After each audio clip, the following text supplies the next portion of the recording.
কি ব্যাপার, হঠাৎ ডেকেছো? কোনো সমস্যা? সমস্যা তো লেগেই আছে। এইভাবে বলছো কেন? আচ্ছা রিয়া, আমি তোমাকে অনেক ভালোবাসি, এ বিষয়ে কোনো সন্দেহ আছে তোমার? না, কিন্তু হঠাৎ এ কথা কেন? সেই ভালোবাসা থেকে বলছি। তোমার উচিত তোমার বাবার পছন্দ করা ছেলেকে বিয়ে করে ফেলা।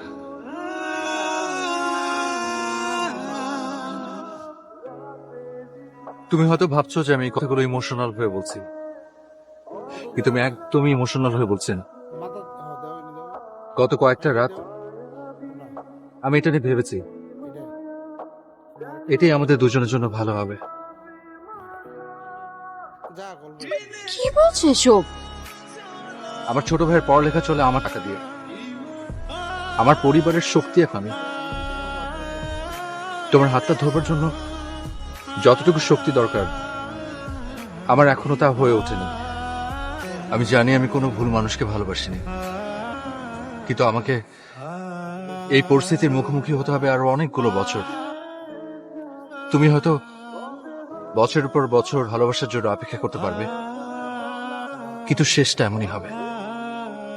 তখন তোমার এই বছরগুলোর জন্য কষ্ট হবে।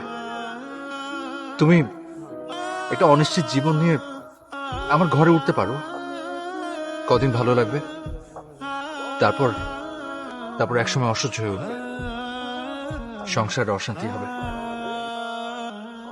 আমি চাই তুমি তোমার মতো করে জীবনটাকে গুছিয়ে নাও। রাজু, তোমাকে কিছুই করতে পারবে না। পারবো, আমি যেটা পারি তোমাকে নিয়ে পালিয়ে যেতে পারি। আমি নয় তোমাকে নিয়ে পালালাম, তারপর আমার পরিবারটার কি হবে? আমাকে ছাড়া চলবে কি করে তারা?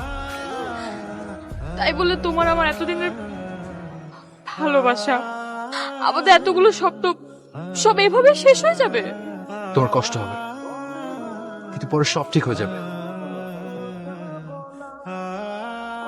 এটাই কি সলিউশন?